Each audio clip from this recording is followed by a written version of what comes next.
Hello everyone, তোমরা সবাই কেমন আছো? দেখতেই পাচ্ছ চলে এসেছি আজকে কিন্তু একটা অন্যরকম ভিডিও নিয়ে। হ্যাঁ, আজকে কিন্তু বন্ধুরা তোমরা সবাই জানো যে আজকে টিচার্স ডে। তো আমি যেহেতু উত্তরপাড়া জিমনাসিয়ামে ছোট ছোট বাচ্চাদেরকে প্রশিক্ষণ দিয়ে থাকি, তো আমিও কিন্তু আজকে একটু শিক্ষক দিবসটা বেশ ভালোভাবেই পালন করেছিলাম। আর কিভাবে ঠিক পালনটা করেছিলাম সেটাই কিন্তু তোমাদের সঙ্গে শেয়ার করবো বলে আমার এই ছোট্ট ভিডিওটা করা। তো অবশ্যই বন্ধুরা পাশে থেকো, ভালো লাগলে অবশ্যই লাইক কমেন্ট করো। তো দেখতেই পেলে এই যে আমরা বাচ্চাদেরকে কিছুক্ষণ আগে মানে প্র্যাকটিস করিয়ে নিয়ে তাদেরকে সবাইকে বসিয়ে রেখেছিলাম। আর এপাশে দেখতেই পাচ্ছ তাদের জন্য যে কিছু সামান্য কেকের আয়োজন করা হয়েছিল বা টিফিনের আয়োজন করা হয়েছিল, সেগুলো কিন্তু একে একে গুছিয়ে নিচ্ছিলাম। এপাশে দেখো কেকগুলো পরপর রেখে আমরা চলে গেছিলাম স্যারেদের ডাকতে।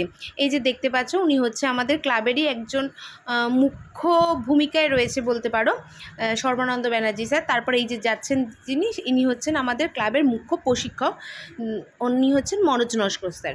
তো তারপরে সঙ্গে আরও সমস্ত স্যারেরা কোচেরা ছিলেন, আমরা সবাই ছিলাম। আর এই যে দেখতেই পাচ্ছ আমাদের কচি কাচার দলগুলো, তো তাদেরকে দেখে তোমাদের কেমন লাগছে অবশ্যই কিন্তু কমেন্ট করতে ভুলো না। যাই হোক, আমরা কিন্তু এইভাবে সবাইকে একসঙ্গে রেখে সব বাচ্চাদেরকে পাশে রেখে আমরা আজকের টিচার্স ডেটা উদযাপন করলাম। তো আমাদের বেশ ভালোই লাগলো। তোমাদের কেমন লাগেছে অবশ্যই কিন্তু কমেন্টে জানাতে একদমই ভুলো না। আর দেখতেই পাচ্ছ এখানে স্যার সব বাচ্চাদের হাত ধরে কেকগুলো কেটে নিয়ে সবাইকে একে একে খাইয়ে নিচ্ছিল। তো যাই হোক, খাওয়ানোর পরে তারপরে কিন্তু আমরা কেকগুলো নিয়ে সোজা চলে গেছিলাম ভিতরের ঘরে। এই কারণেই গেছিলাম, তার কারণ হচ্ছে যে ওখানে অনেক বাচ্চা, বুঝতেই পারছো। আর কেক এমন একটা জিনিস, বাচ্চাদের জন্যই যদিও আনা, কিন্তু হয় না যে ওদের সামনে কেটে পিস করে সুন্দর করে দেওয়ার মতন ওইটুকু সময় ওরা দেয় না। তার জন্য কিন্তু আমরা ভিতরে চলে গেছিলাম। আর এখানে দেখতেই পাচ্ছ আমাদের এক বন্ধু ট্রেতে সিঙ্গারা সাজিয়ে নিচ্ছিল, আরেক বন্ধু কেকগুলো কেটে কেটে দিচ্ছিল, আর আমি কিন্তু এপাশে ট্রের মধ্যে মিষ্টিগুলো দিয়ে দিচ্ছিলাম। তো যাই হোক, তারপর সবাই মিলে হাতে হাতে নিয়ে গিয়ে আমরা চলে গেছিলাম এটা দিতে।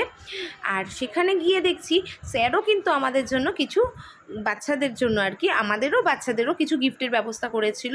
তো এই যে দেখতেই পাচ্ছ স্যারের হাতে স্যার দিয়ে দিচ্ছে, আর এপাশে আমাদের রুমাদি যে আছে আমাদের সিনিয়র, ও কিন্তু বাচ্চাদেরকে লাইন করে দাঁড় করিয়ে একে একে সবার হাতে এই যে সামান্য আমরা একটু খাবারের আয়োজন করেছিলাম বাচ্চাদের জন্য, সেগুলো কিন্তু তুলে দিচ্ছে। তো ভালোই লাগছিলো দেখে। তারপর আমি দেখতেও চলে গেলাম যে সেই বাচ্চাদের জন্য স্যার কী কী গিফট রেখেছে। তো এখানে দেখতেই পাচ্ছ একটা ক্যান্ডি আছে, দুটো টফি আছে, একটা চকলেট আছে, একটা পেন্সিল, একটা ইরেজার আর একটা শার্পনার রয়েছে। এটা পান্ডা ক্যান্ডি ছিল, যেটা কিন্তু বাচ্চাদেরকে মেন আকর্ষণে রেখেছিল, মানে বাচ্চারা হাতে পাওয়ার পর বেজায় খুশি হয়েছিল এটা হাতে পেয়ে। তারপর দেখতেই পাচ্ছ সমস্ত স্যারেদের সঙ্গে একটা গ্রুপ সেলফি হয়ে গেছিলো, এবং আলাদা আলাদা করেও কিন্তু স্যারেদের সঙ্গে একটু সেলফি তুলে নিয়েছিলাম। তো আজকের সন্ধ্যাটা আমি এভাবেই কাটিয়েছিলাম। তোমরা কে কোথায় কীভাবে টিচার্স ডেটা কাটালে আমাকে কিন্তু অবশ্যই কমেন্ট করে জানাতে ভুলবে না। আর ভালো লাগলে অবশ্যই কিন্তু লাইক কমেন্ট করে পাশে থেকো। চলো টাটা, ভালো থেকো সবাই।